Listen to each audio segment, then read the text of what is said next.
Welcome to our new episode on GPCRs in VR. Today we're going to be exploring the endocannabinoid system with a focus on CB1 receptor activation by the endocannabinoids Anandamide and 2-AG. Joined by Asher, a molecular pharmacologist at the University of Saskatchewan in Canada. And also I'm joined by Oleg. He is the Director of Education at Lock & Key Remedies in Brooklyn, New York. So yeah, Asher, you want to tell us more about these endocannabinoids? We have here two endocannabinoids plus a phytocannabinoid, a plant-based cannabinoid, also known as THC, right? Absolutely.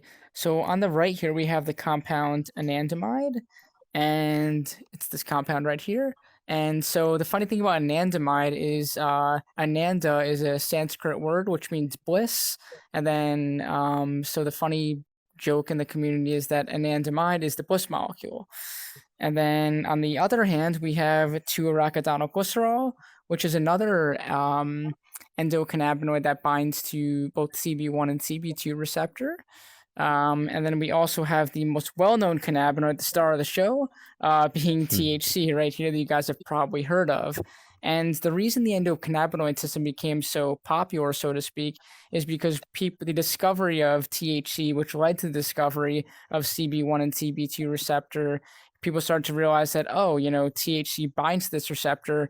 What are some of the other naturally occurring compounds that your brain produces that bind to the receptors, which are these two endocannabinoids to my right and to my left?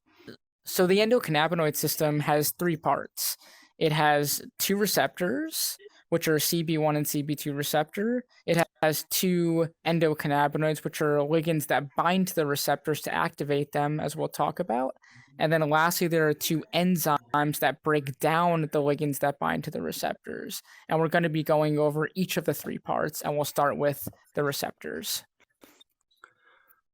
Very exciting. Yes, so right here we have the cannabinoid receptor 1, CB1, which belongs to the family A, right? A family of the GPCRs. And they signal through inhibitory G-alpha heterotrimeric G proteins, and also they interact with beta-arrestins. So yeah, this CB1 is actually the most highly expressed GPCR in the human brain. And it's, like you said, Asher, is activated by anandamide and 2-AG. So here, this structure was actually solved and crystallized with an agonist, which is a synthetic agonist, right? Synthetic cannabinoid. And what we've done here is we've docked the THC, the anandamide, and the 2-AG. All of them, we have docked them in the same CB1 receptor, so we're going to be exploring how they bind in here. And by the way, here we also have displayed these two residues, phenylalanine and tryptophan, that makes the twin toggle switch that's important for the conformation of the protein, right? Mm-hmm. So I'm going to now show the other docked molecules. In this case, we have the THC in green, right? And then I'm going to show the 2-AG in yellow, same as we saw before, and now the anandamide in light blue. So we have them all here docked in the binding pocket of the CB1 receptor, and we can see how they pretty much bind at the same spot very, very well. They sure do.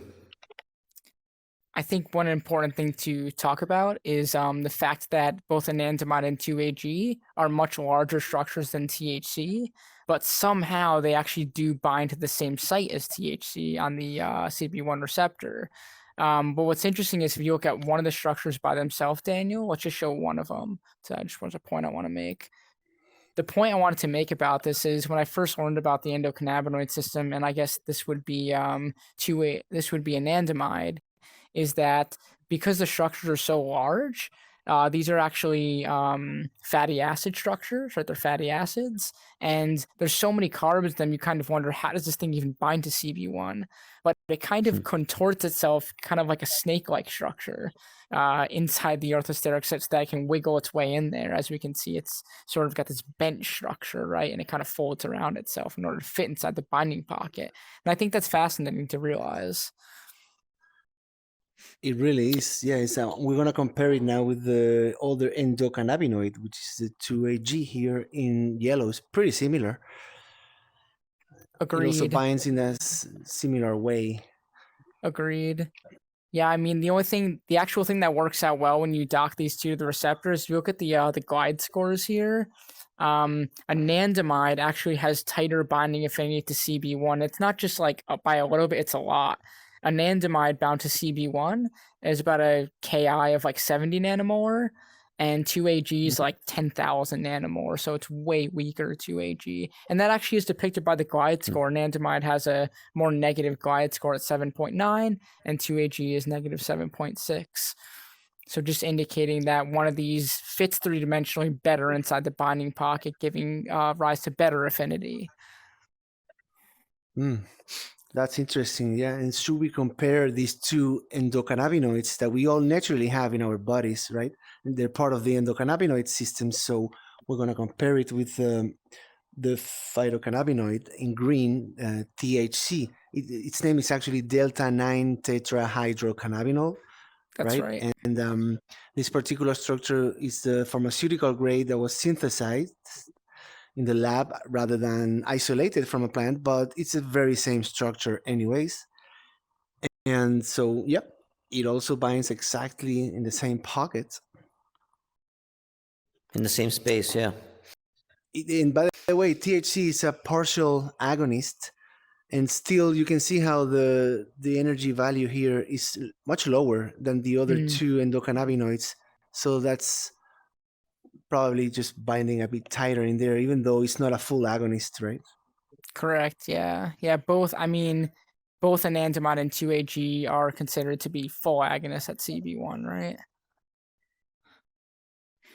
But what's interesting is even though 2AG has terrible binding affinity, it still activates the receptor. And I think that's interesting because it tells you that the correlation between binding affinity and agonism doesn't really line up too well, right? There's some room, there's a variance where that's why there's all these different variations of these molecules are able to actually, activate the receptors in maybe not in the same way, but in similar ways or in some sort of fashion. So, yeah, it's fascinating. So, yeah, Beautiful. Here is the exterior extracellular side of the receptor. And we can see here how there's a little channel where these molecules would squeeze in and make it into the active site. So we're actually going to be scaling this up real big so we can get inside these pockets and see it from within a little bit. So, yeah, Let's see there the you camera are. guys in. Yes. And so, yeah, this is how cool you can interact with the molecules in virtual reality. You can literally get inside the pocket, do all sorts of things. If you wish to rotate anything, if you wish to calculate hydrogen bondings or anything. Incredible. Yeah, I think one thing interesting inside the surface to kind of think about is both anandamide and 2AG are, they just have hydrocarbons. They're fairly hydrophobic. So they're going to likely interact with hydrophobic amino acids inside the binding pocket. Whereas the entry path to this thing is interesting. Oh yeah, definitely. Yeah. In terms of drug discovery, structures of CB1 receptors have been crystallized with both synthetic antagonists and agonists, right? In this case, we have a agonist here bound to this structure. And, these complexes reveal important conformational changes in the overall structure relative to the antagonist bound state, right? The other structure. And Yeah. So as I mentioned, well, the twin toggle switch that we saw before plays an important role. I'm going to actually not show the surface anymore. It's part of again the endocannabinoid system that was referenced earlier, and that they basically help regulate with the help of these whether it's endocannabinoids or phytocannabinoids or synthetic cannabinoids, that they basically help regulate the organs throughout our body. I mean, these endocannabinoid receptors between the CB1 and CB2 are truly in all the main organs and throughout the body. So these little molecules that come in and dock, as we just showed, they actually have significant physiological and psychological effects, as we know. Yeah, totally. Speaking more to that, I guess, like the main primary function of CB1, I guess, overall as a system is to regulate very basic body functions like temperature, sleep, things like feeding, hunger, even sex drive. They're very basic bodily functions that endocannabinoid system seems to regulate. Yep. Yeah, so I just wanted to show again this multiple docking in here. We dock this in Nanome via the molecular docking plugin that's available in Nanome, and currently it runs AutoDock Smina. And yeah, we see the values here, the free energy, and we can definitely analyze these binding poses. It's just so great. We saw the surface as well. We scaled the molecule we got inside the pocket, and yeah, it's just awesome how the structural details of the cannabinoid receptors from these studies enhance our understanding of the molecular basis for physiological functions of CB1. And they provide new opportunities for the design of next generation CB1 targeting pharmaceuticals. So yeah, hopefully we'll see some of those drugs at some point, helping people with conditions that might need this type of drugs. Amen. Absolutely. A lot more research to be done.